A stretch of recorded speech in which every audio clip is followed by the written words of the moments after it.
Praise the lord dear friends. ఈరోజు 1000 praises in తెలుగులో part 39 రోమిల్కి వ్రాసిన పత్రిక 8వ అధ్యాయం 33వ వచనంలో నీతిమంతులుగా తీర్చువాడు దేవుడే. ఈ దినము ప్రభు అయిన యేసుక్రీస్తు మనల్ని ఎలా నీతిమంతులుగా చేస్తున్నారో చూద్దాము.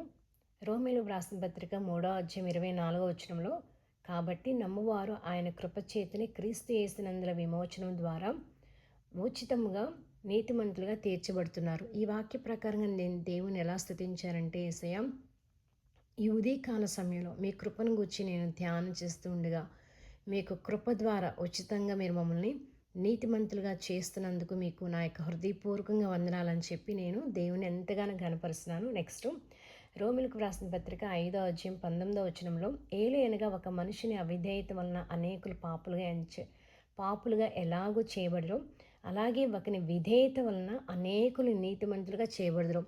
యేసయ్య మీరు మా యొక్క అపరాధముల నిమిత్తము మీరు మీరు మీకు మీరుగా అప్పగింపబట్టుకు విధేయత చూపించి కలవరి సిలువలో మరణం పొందడానికి విధేయత చూపించి ఎన్నో అవమానాలు పొందడానికి ప్రతి విషయం మీరు విధేయత చూపించినారు. మీరు చూపించిన విధేయత వలన మీరు మమ్మల్ని నీతిమంతులుగా చేస్తున్నారు. అందుని బట్టి నీకు వందనాలు, స్తుతులు, స్తోత్రములు అని చెప్పి నేను దేవుని కనపరుస్తున్నాను. నెక్స్ట్ రోమీలకు వ్రాసిన పత్రిక 5వ అధ్యాయం 9వ వచనంలో ఆయన రక్తము వలన ఇప్పుడు నీతిమంతులుగా తీర్చబడి మరింత నిశ్చయముగా ఆయన ద్వారా ఉగ్రత నుండి రక్షింపబడదుము.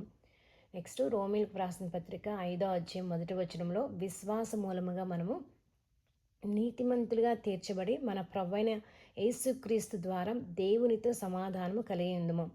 నెక్స్ట్ రోమిల్కి వ్రాసిన పత్రిక 2వ అధ్యాయం 13వ వచనంలో ధర్మశాస్త్రం వినువారు దేవుని దృష్టికి నీతిమంతులుగా కాదు కానీ ధర్మశాస్త్రము అనుసరించి ప్రవర్తించిన వారే నీతిమంతులుగా ఎంచబడదురు. నెక్స్ట్ రోమిల్కి వ్రాసిన పత్రిక 6వ అధ్యాయం 17-18 వచనములలో మీరు పాపమునకు దాసులై ఉంటిరి కానీ ఏ ఉపదేశ క్రమమునకు మీరు అప్పగింపబడుతురో దానికి హృదయపూర్వకముగా లోబడిన వారే పాపము నుండి విమోచింపబడి నీతికి దాసులైతరి. ఇందుకు దేవునికి స్తోత్రము. రోమిలకు వ్రాసిన పత్రిక 3వ అధ్యాయం 4వ వచనంలో నీ మాటలలో నీవు నీతిమంతుడిగా తీర్చబడినట్లును నీవు వ్యాజ్యమాడినప్పుడు గెలుచినట్లును అని వ్రాయబడిన ప్రకారము ప్రతి మనుషుడు అబద్ధికుడు కానీ దేవుడు సత్యవంతుడు కాక తీరుడు. మనం మాట్లాడిన